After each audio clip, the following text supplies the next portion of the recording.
Hey everyone, welcome back. My name is Adam Gallagher. Today is day 14 of reading the Bible every day. I think we're doing a pretty good job so far. What about you? So, just a reminder to anybody who's tuning into this, go ahead, check out either it's the description section if you're on PC or if you're on a phone, it would be right where the comments bar is located.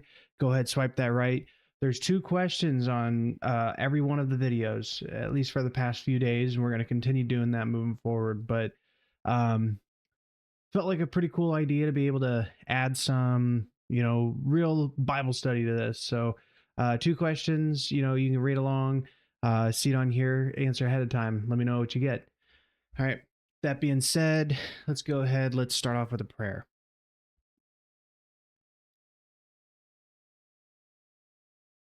Father, I just want to thank you so much. I'm so grateful for the opportunity to be able to do this, that I could share your word with anyone who would listen, Lord.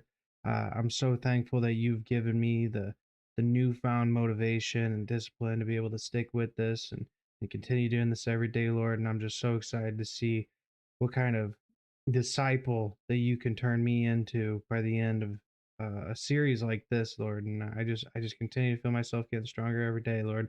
I ask that anyone who would be watching this, Father, that you bless them. May you inspire them that they might start their own outreach and work in their neighborhoods and go forth and make disciples of all men, Lord. In your name I pray. Amen. Sorry, I don't know if anyone hears I got a cat and he doesn't sound happy right now. So, but with that being said, let's not let it bother us and let's go ahead. Let's read chapter 14.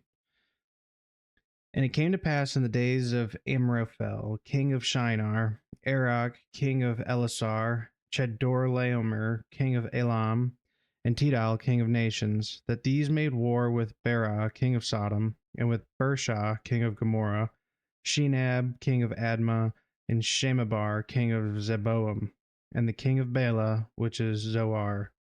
And these were joined together in the vale of Sedum, which is in the Salt Sea. 12 years they served Chedorlaomer, and in the 13th year they rebelled.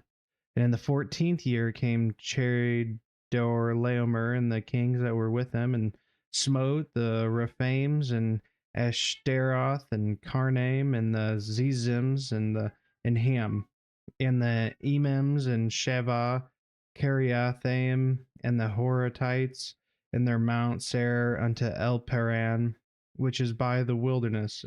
And they returned and came to En Mishpat, which is Kadesh, and smote all the country of the Amalekites, and also the Amorites that dwelt in Hazazon Tamar. And there went out of the king of Sodom, and the king of Gomorrah, and the king of Admah, and the king of Zeboim, and the king of Bela, the same as Zoar. And they joined battle with them in the vale of Siddim, with Chedorlaomer, the king of Elam, with Tidal, king of nations, and Amraphel, king of Shinar, and Arioch, king of Elasar, 4 kings with 5. And the vale of Siddim was full of slime pits, and the kings of Sodom and Gomorrah fled and fell there, and they that remained fled to the mountain. And they took all the goods of Sodom and Gomorrah, and all their victuals, and went their way. And they took Lot, Abram's brother's son, who dwelt in Sodom, and his goods, and departed. And there came one that had escaped and told Abram the Hebrew, for he dwelt in the plain of Mamre, and the Amorite brother of Eshcol, and brother of Aner, and these were confederate with Abram. And when Abram heard that his brother was taken captive, he armed his trained servants, born in his own house, 318, and pursued them unto Dan. And he divided himself against them, and he and his servants by night, and smote them, and pursued them unto Hobah, which is on the left hand of Damascus. And he brought back all the goods, and also brought again his brother Lot, and his goods, and the women also, and the people. And the king of Sodom went out to meet him after his return from the slaughter of Chedorlaomer, and of the kings that were with him, in the valley of Shaveh, which is the king's dale. And the Melchizedek, king of Salem, brought forth bread and wine, and he was the priest of the Most High God. And he blessed him, and said, Blessed be Abram of the Most High God, possessor of heaven and earth, and blessed be the Most High God, which hath delivereth thine enemies into thy hand.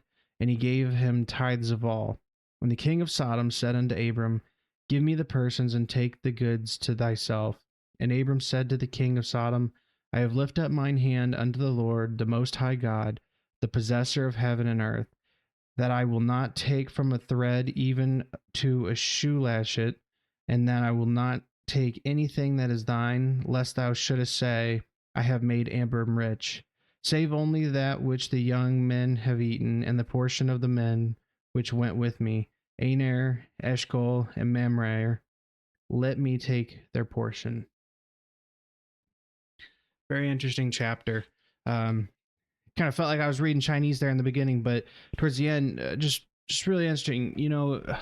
I just always found it so unique.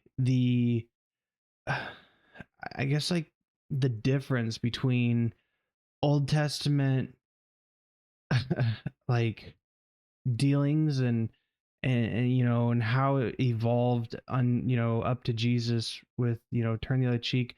But Jesus also said if anyone would follow me, they need to pick up the sword. So um it is interesting. I as Christians, I don't think that we're supposed to be submissive, passive creatures like I think some people would have us be.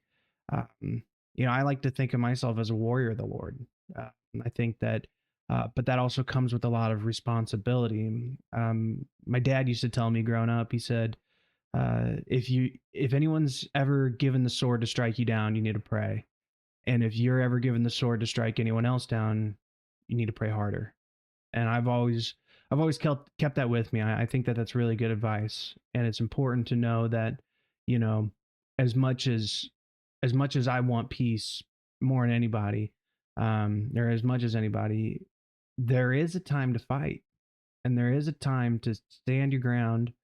Um, there's a time to take ground, and I think that the important distinction between them, uh, when to choose which one or the other, it stems from wisdom.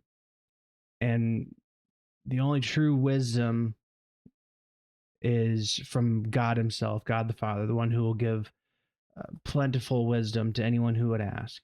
And so, um, the wisest of men are foolish in God's eyes. So, I think it's all really interesting stuff today. So with that being said, go ahead, if you didn't already, go check out the quiz for today and see if you get 100% on it. So anyway, my name's Adam McElligott, signing off.